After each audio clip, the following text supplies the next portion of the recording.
Donald Trump's approval ratings after just 3 months. Donald Trump is doing quite well. In fact, he's the most popular he's ever been. Here's US News describing exactly where he's at. Let's just start with Trump himself, that 47% job approval rating. Two ways of looking at this. First of all, if you compare Trump to every recent president, this point after coming into office, Trump's number here is the lowest, significantly the lowest of any of his modern predecessors, except Donald Trump in his first term. He was at 40% at this point in 2017. So Donald Trump is beating himself, which is quite an accomplishment. The interesting part about these polls, and there's a lot we'll go through in a moment, but 90% of Republicans approve of Donald Trump's performance.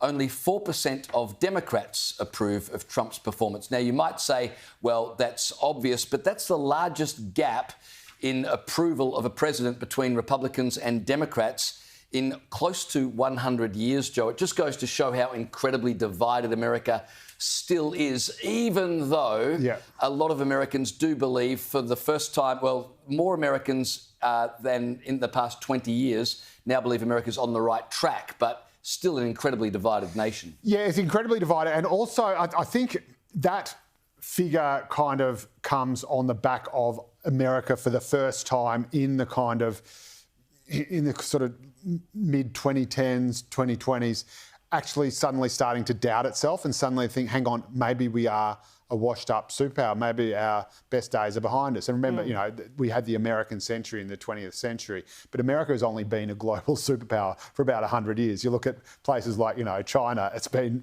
thousands in their sphere of influence. Right. In some ways, or, you know, tens. So I think that's the first thing to look at. The second thing is the guy's absolutely right.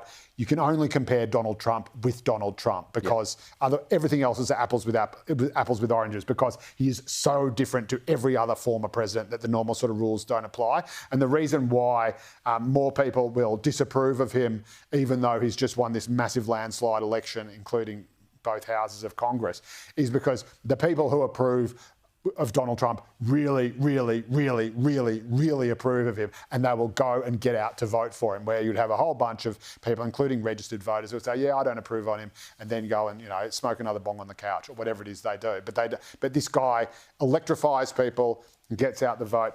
Interestingly, the only thing he's got a mega net approval rating on in terms of issues is border security and immigration, which just goes to show how stupid the Democrats were to open the floodgates again, especially when they didn't have to do anything. All they had to do was say, oh, well, Donald Trump's built the wall, shut the gate, we'll just keep it shut, and then, you know, bitch and moan about it a little bit. But basically, because that is what any, like, if Labor got that, well, again, they didn't exactly do that in 2007, but they learnt pretty quickly. You just let the Libs and the coalition, the right, do all the tough on popular stuff that you secretly want to do, and say, well, they did it and now we can't really undo it, and then talk about something else like health and education. When it comes to the war between Russia and Ukraine, you have the equal biggest difference, exactly the same as inflation of the cost of living, 55 to 42, who actually think that Donald Trump is doing the wrong thing. So if you think about what he's doing on tariffs, which have set off a lot of alarm bells, that obviously feeds directly into inflation because it makes American imports expensive in America. And if you look at, of course, where the mainstream sits on Ukraine, clearly, overwhelmingly, it is pro-Ukraine and in opposition to Donald Trump's position. So there you go, America. Hope you're watching. I would have thought a 47% approval rating after just 3 months, Liz, when effectively what he's doing now is trying to undo all of the garbage that the Biden administration thrust upon the United States. And if you've ever done a home renovation, it always looks worse before it gets better. So if Trump is going this well compared to his previous term after just 3 months, I reckon if you check back in a year, after he's made good progress undoing all the stuff he wants to undo before he can start implementing his full agenda, he's doing quite well. Yeah, look, it's an early judgment call. I mean, these are very, very early days of this new Trump administration. But a lot of the headlines that we're seeing coming out of America singing the guy's praises, and I've always been pretty outspoken in my support of Trump. But as someone who I would consider a Trumper, I've been disappointed by quite a few things that the admin has done so far. Most noticeably, passing a continuing resolution last week, which meant that they were going to keep up the same spending levels as the Biden administration until September at least, at which point they could just pass another CR. So all these headlines that we've been talking about, Doge uncovering all this ridiculous government corruption and these insane expenditures, and we're laughing, saying, oh, they're going to pack it in. Yes, this is awesome.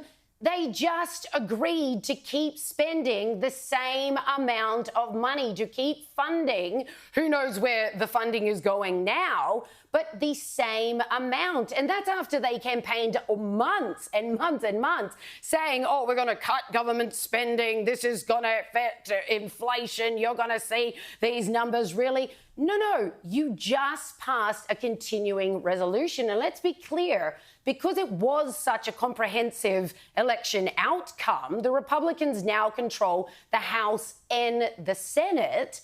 There is absolutely no excuse for any promises that were made prior to the election simply not being delivered on. So while everyone in the States, and indeed us, have been harping on about these great wins and we're slashing USAID, 83% of their programs are now out the window, for me, the continuing resolution passed last week literally blew my mind. And then what does Trump do?